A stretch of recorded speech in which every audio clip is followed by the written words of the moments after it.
com Henrique Carmo, chegando agora ao vivaço. E a gente quer entender, Henrique, algumas atualizações diretamente daí onde você está, sobre o Ministério do Trabalho, né, que pelo visto vai liberar o saque do FGTS para os trabalhadores atingidos pelas chuvas e pelas enchentes do Rio Grande do Sul. Procede a informação, traz para a gente no detalhe. Henrique, bom dia.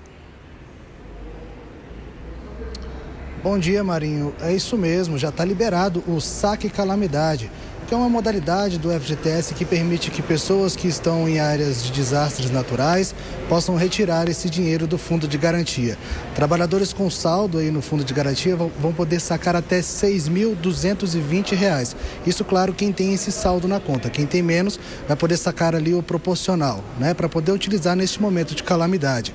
A retirada desse dinheiro pode ser feita por meio, a solicitação pode ser feita por meio do aplicativo da FGTS. Lá na opção Meus Saques, o trabalhador pode ir lá e solicitar para tirar o saque calamidade. A outra opção é ir até uma agência do banco com os documentos. É isso aí, Henrique. Trazendo agora uma pergunta diretamente do Rio com Roberto Mota. Fala, Roberto, consegue nos ouvir? Claro. Então vamos que vamos. Consigo. A minha pergunta essa liberação vai ser feita para todo o Estado? Como é que vai ser o processo? Qual é a burocracia envolvida nisso?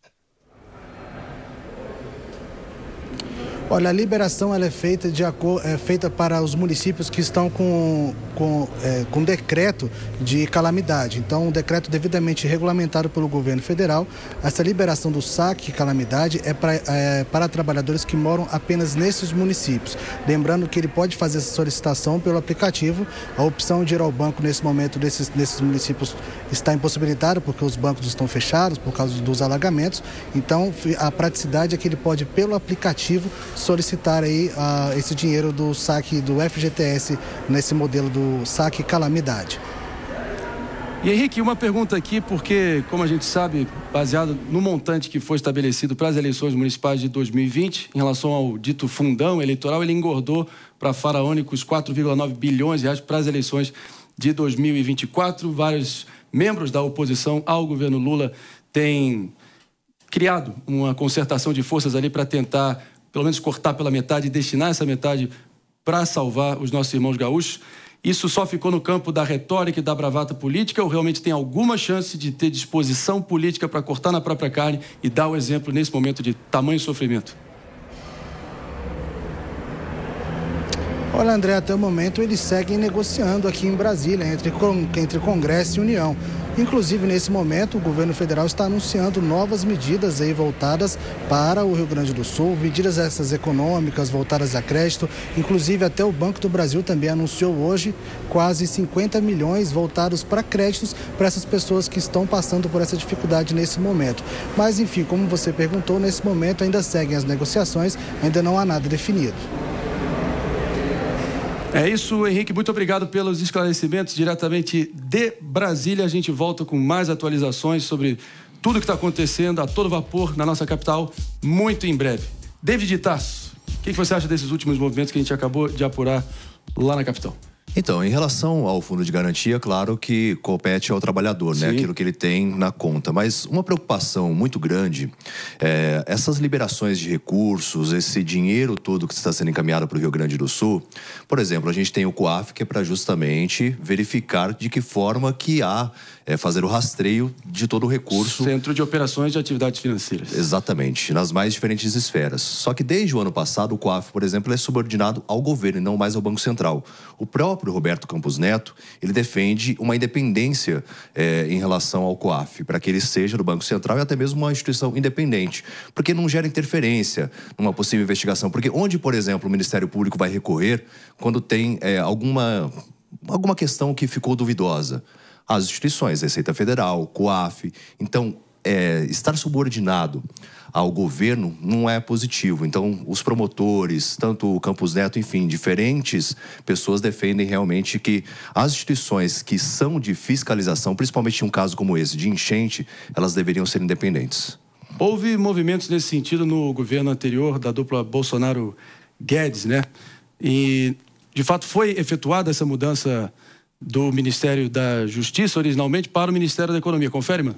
Exatamente, foi uma grande polêmica na época, porque o então ministro Sérgio Moro desejava que o COAF estivesse integrado às demais atividades do Ministério da Justiça para o combate ao crime organizado, e na época ele perdeu essa batalha, né? Então isso foi um ponto bem polêmico. Agora, complementando essa situação, eu acho que o essencial quando se trata de dinheiro público sempre é a transparência. A transparência é o melhor desinfetante para qualquer tipo de desvio. Então, o que a gente precisa cobrar das instituições, das organizações que estão utilizando esses recursos, sejam de doações, sejam dinheiro público, é que consigam promover instrumentos de transparência para que o cidadão possa entender para onde está indo o seu recurso. Isso amplia a confiança nas instituições, sejam públicas ou privadas, que estão recebendo doações, e pode aumentar, inclusive, a corrente de solidariedade e de esperança se nós tivermos transparência sobre a destinação de cada recurso. Roberto Mota, realmente o Rio Grande do Sul está tendo que lidar com isso, mas já vinha mal das pernas financeira e fiscalmente antes. E a gente, claro, que tem que mobilizar todos os esforços possíveis para realmente sanar toda essa destruição que a gente está vendo inundando as nossas telas dos nossos celulares, das nossas TVs, dia após dia, chocando a consciência do brasileiro, mas também mobilizando um grande senso de união e de propósito comum. Mas a questão que fica a dificuldade atual, na sua imaginação, pode servir de pretexto para irresponsabilidades futuras e indefinidas? Eu não tenho dúvida nenhuma disso, André, porque nós temos aqui no Brasil um excesso de políticos e falta de estadistas. Essa questão da dívida pública é uma questão de Estado. Veja bem, a boa parte dessa dívida dos estados, ela foi feita em administrações passadas por outros governadores. Eu me lembro que em um certo momento eu examinei em detalhes a dívida pública aqui do Rio.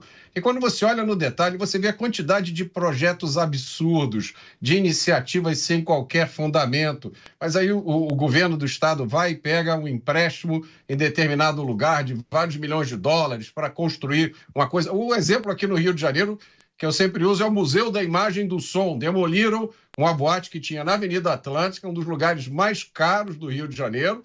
Resolveram construir um museu ali, que, se eu não me engano, já está em mais de 10 anos a construção.